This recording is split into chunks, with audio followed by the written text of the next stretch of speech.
Doctor Sameer प्रकाश ने बताया कि गर्मी का माहौल चल रहा है और गर्मी में आंखों में इन्फेक्शन का ज़्यादा डर है, तो उन्होंने इन्फेक्शन खत्म करने के टिप्स बताए। टिप्स के साथ साथ उन्होंने बताया कि गर्मी में किस तरह से आंखें जैसे ड्राई हो जाती हैं, कैसे बचना चाहिए।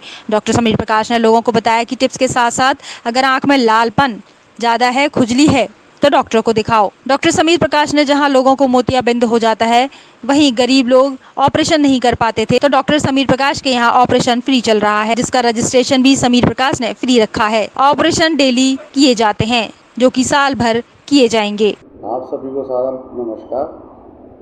मैं आँखों से रिलेटेड कुछ चीज़ें आप लोगों को बताना चाहूँगा। आँखें बहुत नाजुक अंग होता है और मौसम के लिए एक्सपोज्ड भी होता है। तो इस समय बहुत गर्मी का मौसम है, लू और तपन चल रही है। जैसे बाकी के अंग जो हैं वो ड्राई होने लगते हैं या सूखने लगते हैं, तो सेम प्रभाव जो है वो आँखों की सफ़ेद झिल्ली पर भी पड़ता है और काली पुतली पर, जो कि झपकती है और आँख को गीला रखने का प्रयास रखती है।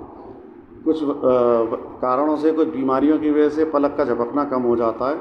उसके अलावा कुछ ऐसी चीज़ें भी हैं जैसे मोबाइल, लैपटॉप, कंप्यूटर की स्क्रीन पर ज़्यादा देर काम करना, या जो लोग बहुत तेज़ रोशनी में काम करते हैं या बहुत गर्मी में काम करते हैं, ऐसे लोगों में भी आँख के गर्म होने की वजह से या सूखने की वजह से आँखों में करकराहट, लालपन, दुखन, पानी, भारीपन की संभावना बढ़ जाती है। अगर इस तरीके की चीज़ लंबे समय तक रहती है तो पुतली पे और सफ़ेद झिल्ली पे घाव हो सकते हैं, आँख लाल हो सकती है और आँख में लाल रंग की सफ़ेद झिल्ली पर गांठें भी बन सकती हैं, जो कि आगे चल के परेशानी हो सकती है और नज़र को नुकसान कर सकती हैं।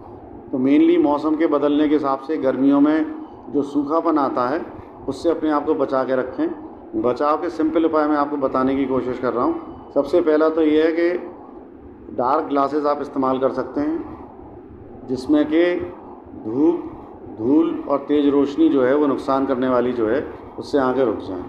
उस चश्मे में एक चीज़ का ध्यान रखें, ये चश्मा अच्छी क्वालिटी का हो, उसमें कोई पावर ना हो, क्योंकि जो लो क्वालिटी के चश्मे होते हैं उसमें अगर पावर होगी तो आँख की मांसपेशियों को नुकसान कर सकती है।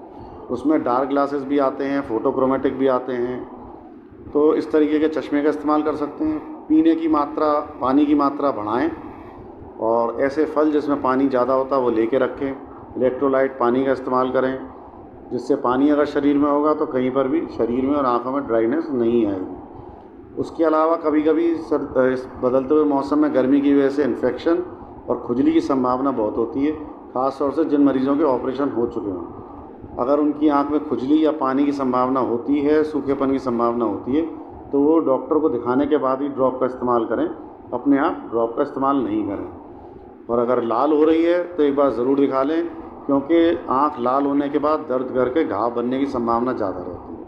इन चीज़ों का प्रिकॉशन रखेंगे तो गर्मियों में आपकी आँख स्वस्थ रहेगी। इसके अलावा पहले भी हम अनवरत रूप से आँखों के मोतियाबिंद के ऑपरेशन करते रहे हैं। इस बार से हमने अपनी चीज़ों में एक इम्प्रूवमेंट किया है कि पहले हम कुछ समय के लिए ऑपरेशन किया करते थे, जिससे कि मरीज़ समय का इंतज़ार करता था। तो कई बार ऐसा होता था कि ज़रूरतमंद मरीज़ समय के इंतज़ार में लेट हो जाता था, तो उसकी आँख कई बार डैमेज हो जाती थी। उसमें हमने चेंज ये किया है कि अब हम मोतियाबिंद के ऑपरेशन दूरबीन विधि से बिना टाँके के, बिना पट्टी के 12 महीने करेंगे, 365 दिन। डेली के 2 ऑपरेशन लगभग फिक्स हैं हमारे, बस पहले रजिस्ट्रेशन करवाना अनिवार्य है। इस सबसे जो सुविधा है इसका केवल एक ही फ़ायदा है जो मरीज़ को मिल सकता है, तो उसे किसी प्रकार के कैंप या किसी चीज़ की इंतज़ार करने की ज़रूरत नहीं है। अपनी ज़रूरत के हिसाब से वो कभी भी आ सकता है और रजिस्ट्रेशन करा के ऑपरेशन करा सकता है। तो डेली 2 ऑपरेशन हम करेंगे निःशुल्क, और इससे जो भी गरीब मरीज़ हैं जो पैसे की वजह से ऑपरेशन नहीं करा पा रहे हैं, उनको इस सुविधा का लाभ पूरे साल डेली मिल सकता है। सर, ये योजना हमने अभी चलाई है, जिस तरह गरीब मरीज से भटकते थे, और इस योजना का बहुत गरीब मरीजों को फायदा ही मिला। लोग कहते हैं समीर प्रकाश जी के ना फ्री ऑपरेशन होते हैं गरीबों को, तो कई तरह से ये योजना बहुत अच्छी हुई है। और एक संदेश देना चाहती हूँ योजना के माध्यम से। मैं यही कहना चाहूँगा कि मोतियाबिंद से परेशान होने की ज़रूरत नहीं है। अगर मोतियाबिंद की वजह से आपकी रोशनी कम हो रही है और एक लेवल से ज़्यादा कम हो, जिससे कि आपको रोज़मर्रा के काम करने में दिक्कत हो, तो ऑपरेशन ज़रूर कराएं। सर्दी